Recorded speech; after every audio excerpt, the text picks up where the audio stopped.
ನಾನು ಡಾಕ್ಟರ್ ಶ್ರೀಧರ್ ಹೊಸ್ಮನೆ ಅಂತ ಹೊಸದಾಗಿ ಯೂಟ್ಯೂಬ್ ಚಾನಲನ್ನು ಕ್ರಿಯೇಟ್ ಆಗಿದೆ. ಡಾಕ್ಟರ್ ಶ್ರೀಧರ್ ಹೊಸ್ಮನೆ ಯೋಗ ಅಂತ ನೀವು ಟೈಪ್ ಮಾಡಿದರೆ ನಾನು ಪ್ರತಿದಿನ ವಿಡಿಯೋನ ಹಾಕುವುದನ್ನು ನೀವು ನೋಡಬಹುದು. ನಾನು ಪ್ರತಿಯೊಂದು ಆಸನಗಳ ಬಗ್ಗೆ ವಿವರಣೆ ಹಾಕ್ತೇನೆ. ಮತ್ತು ಇವತ್ತು ನಾನು ಹೇಳ್ತಾ ಇದ್ದು ಸಂತಾನ ಅಭಿವೃದ್ಧಿಗೆ ಯಾವ ಯೋಗಾಸನ ಮಾಡಿದರೆ ಮದ್ದು. ಭಾಳ ಜನ ನನ್ನ ಸ್ನೇಹಿತರು ಕೇಳ್ತಾ ಇದ್ರು, ಸರ್ ಯೋಗಾಸನ ಮಾಡ್ತಾಯಿದ್ರಿ 2-3 ವರ್ಷ ಆಯಿತು, ಇನ್ನೂ ಮಕ್ಕಳಾಗಿಲ್ಲ, ನಾವೇನು ಮಾಡಬೇಕು, ಯಾವ ಆಸನ ಮಾಡಿದರೆ ನಿಮ್ಮ ಯೋಗದಲ್ಲಿ ಏನಾದರೂ ಮದ್ದಿದೆ ಅಂತ ಕೇಳ್ತಾ ಇದ್ರು. ಅದಕ್ಕೆ ನಾನು ಇವತ್ತು ಹೇಳಿದೆ ಇಲ್ಲ ಸರ್, ಇದಾವು ಭಾಳ ಜನ ಆಲ್ರೆಡಿ ನಾನು ಹೇಳ್ತಾ ಇದ್ದೀನಿ. ಈ ನಿಮಗೋಸ್ಕರ ಈ ಯೂಟ್ಯೂಬ್ ಚಾನಲ್ ಮಾಡಿದ್ದೇನೆ. ನೀವು ನೋಡ್ತಾ ಇರ್ಬೋದು, ಭಾಳ ಜನ ಕೇಳ್ತಾ ಇದ್ದಾರೆ, ಸರ್ 2-3 ವರ್ಷ ಆಯಿತು, ನನಗೆ ಇನ್ನೂ ಮಕ್ಕಳಾಗಿಲ್ಲ, ನಾನು ಯಾವ ಆಸನ ಮಾಡಬೇಕು. ಇಲ್ಲಿ ನಾವು ಗಂಡಸರದ್ದು ಮಾತ್ರ ನಾವು ಹೇಳ್ತಾ ಇಲ್ಲ, ಪುರುಷರ ಬಗ್ಗೆ ತೊಂದರೆ ಅಂತ ಹೇಳ್ತಾ ಇಲ್ಲ. ಇಲ್ಲಿ ಪುರುಷರಲ್ಲಿ ಸಂತಾನ ಅಭಿವೃದ್ಧಿ ಆಗಬೇಕಾದ್ರೆ ಯೋಗದಲ್ಲಿ ಕೆಲವೊಂದು ಮದ್ದುಗಳಿರ್ತೈತಿ. ನಾವು ಪುರುಷರಲ್ಲಿ ಸಂತಾನ ಅಭಿವೃದ್ಧಿ ಆಗಬೇಕಾದ್ರೆ ಮಹಿಳೆಯರಲ್ಲಿ ಮಾತ್ರ ಕೊರತೆ ತರಬಾರ್ದು.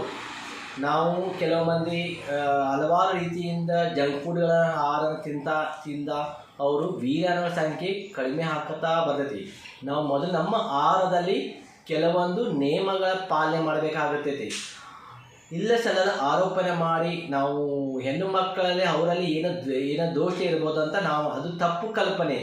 ಪ್ರತಿಯೊಂದು ಹೆಣ್ಣಾಗಲಿ ಗಂಡಾಗಲಿ ಅವನು ವೈದ್ಯರಲ್ಲಿ ಸೂಕ್ತವಾದ ಚಿಕಿತ್ಸೆಯನ್ನು ಪಡೆದು ಆಮೇಲೆ ನಮ್ಮ ಯೋಗದಲ್ಲಿ ಕೆಲವೊಂದು ಆಸನಗಳಿವೆ. ಆಸನ ಆಗಿರ್ಬೋದು, ಪ್ರಾಣಾಯಾಮ ಆಗಿರ್ಬೋದು, ಪ್ರತಿಯೊಂದು ರೋಗಕ್ಕೂ ಪ್ರತಿಯೊಂದು ಮದ್ದು ಅನ್ನಂಗೆ ಸಂತಾನಾಭಿವೃದ್ಧಿಗೆ ಯಾವ ಯೋಗಾಸನ ಮಾಡಿದರೆ ಯಾವುದು ಇದು ಮಾಡಿದರೆ ಅಂದರೆ ಕೆಲವೊಂದು ಸೇತುಬಂಧಾಸನ ಅಂತ ಇದೆ. ಸಂತಾನಾಭಿವೃದ್ಧಿಗೆ ಸೇತುಬಂಧಾಸನ.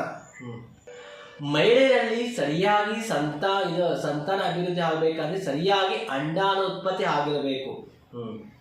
ಅದೇ ರೀತಿಯಾಗಿ ಪುರುಷರಲ್ಲಿ ಸರಿಯಾಗಿ ವೀರ್ಯಾಣುಗಳ ಉತ್ಪತ್ತಿ ಆಗಿರಬೇಕು. ವೀಕ್ಷಕರೇ, ಅದು ಮಾತ್ರ ತಿಳ್ಕೋರಿ. ಮಹಿಳೆಯಲ್ಲಿ ಸರಿಯಾಗಿ ಅಂಡಾನುತ್ಪತ್ತಿ ಯಾವ ಸಮಯದಲ್ಲಿ ಆಗುತ್ತೆ, ಪುರುಷರಲ್ಲಿ ಸರಿಯಾಗಿ ವೀರ್ಯಾಣು ಸರಿಯಾಗಿ ಉತ್ಪತ್ತಿ ಆಗಿರಬೇಕು. ಇದು ನಮ್ಮ ಪುರುಷರಲ್ಲಿ ಮೇನ್ ಇರುವಂಥ ವೀರ್ಯಾಣು ಸರಿಯಾಗಿ ಉತ್ಪತ್ತಿ ಆಗಿರಬೇಕು. ಅದೇ ರೀತಿ ವೀರ್ಯಾಣು ಸಂಖ್ಯೆ ಕಡಿಮೆ ಇದ್ದರೆ ನಾವೇನು ಮಾಡಬೇಕು ಅಂತಂದರೆ ಪ್ರತಿದಿನ ಜಂಕ್ ಫುಡ್ಗಳನ್ನು ಬಿಟ್ಟುಬಿಡಿ. ಕೇವಲ ಯೋಗಾಸನ, ಪ್ರಾಣಾಯಾಮ ದಿನ ಪ್ರತಿ 10ರಿಂದ 15 ನಿಮಿಷ ಯೋಗಕ್ಕೆ ಸೂಕ್ತವಾದ ಸಮಯ ಕೊಡಿ. ಇದರಿಂದ ನಮ್ಮ ವೀರ್ಯಾಣು ಸಂಖ್ಯೆ ಜಾಸ್ತಿ ಪ್ರಮಾಣ ಆಗುತ್ತೆ. ಸೇತುಬಂಧಾಸನ ಮಾಡಿ, ಸರ್ವಾಂಗಾಸನ ಮಾಡಿ, ಆಲಾಸನಗಳನ್ನು ಮಾಡಿ. ವೀರ್ಯಾಣು ಸಂಖ್ಯೆ ಹೆಚ್ಚಿಗೆ ಮಾಡಲು ಕೆಲವೊಂದು ಆಹಾರಗಳನ್ನು ನಾವು ಸೇವಿಸ್ತಾ ಇರಬೇಕಾಗುತ್ತೈತೆ. ತಾಜಾ ಹಣ್ಣುಗಳಾಗಿರಬೇಕು, ತರಕಾರಿ ಆಗಿರಬೇಕು, ಮೊಳಕೆ ಹೊಡೆದಂಥ ಸಿದ್ಧವಾಗಿರುವಂಥ ಆಹಾರಗಳನ್ನು ತಿಂತಾ ಇರ್ಬೋದು. ಯೋಗದ ಜೊತೆ ನಮ್ಮ ತಿನ್ನುವಂಥ ಆಹಾರಗಳನ್ನು ನಾವು ಗಮನ ಕೊಡಬೇಕು. ಏಕೆಂದರೆ ನಾವು ಜಂಕ್ ಫುಡ್ಡು, ಡ್ರಿಂಕ್ಸ್ ಮಾಡ್ತಾರೆ, ಕೆಲವು ಸ್ಮೋಕಿಂಗ್ ಮಾಡ್ತಾರೆ. ಇದರಿಂದ ಏನಾಗ್ತೈತೆ ಅಂದರೆ ನಮ್ಮ ವೀರ್ಯಾಣು ಸಂಖ್ಯೆಗಳ ಮಟ್ಟ ಕಡಿಮೆ ಆಗ್ತೈತೆ. ವೀಕ್ಷಕರೇ, ಗಮನ ಕೊಡಿ.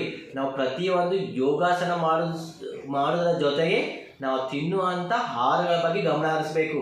ಪ್ರತಿದಿನ ನಾವು ಸೇತುಬಂಧಾಸನ ಮಾಡಿ, ಸರ್ವಾಂಗಾಸನ ಮಾಡಿ, ಆಲಾಸನ ಮಾಡಿ, ಈ 3 ಆಸನಗಳನ್ನು ನಾವು ನಮ್ಮ ವೀರ್ಯಾಣುಗಳ ಸಂಖ್ಯೆನ ಜಾಸ್ತಿ ಮಾಡ್ತಾ ಇರ್ಬೋದು. ಬೇಕಾದ್ರೆ ಪ್ರತಿದಿನ ನೀವು ನೋಡಿ, ಈ ಆಸನಗಳನ್ನು ಮಾಡಿ ನೋಡಿ. ಯಾರಿಗೆ 2-3 ವರ್ಷ ಮದುವೆ ಆಗು, 1 ವರ್ಷ 2 ವರ್ಷ ಆದರೂ ಇನ್ನೂ ಮಕ್ಕಳಾಗಿಲ್ಲ ಅಂತಾದರೆ ನನ್ನ ಡಾಕ್ಟರ್ ಶ್ರೀಧರ್ ಹೊಸ್ಮನೆಯನ್ನು ಸಂಪರ್ಕಿಸಿ ಅಂತ ನಾನು ಹೇಳ್ಕೊಡ್ತೇನೆ. ನೀವು ಯಾವಾಗ ಬೇಕಾದ್ರೂ ಬಂದು ನನ್ನ ಯೂಟ್ಯೂಬ್ ಚಾನಲಲ್ಲಿ ಚಂದಾದಾರರಾಗಿ ಉಚಿತವಾಗಿ ವಿಡಿಯೋಗಳನ್ನು ನೋಡಿ. ನಮಸ್ಕಾರ.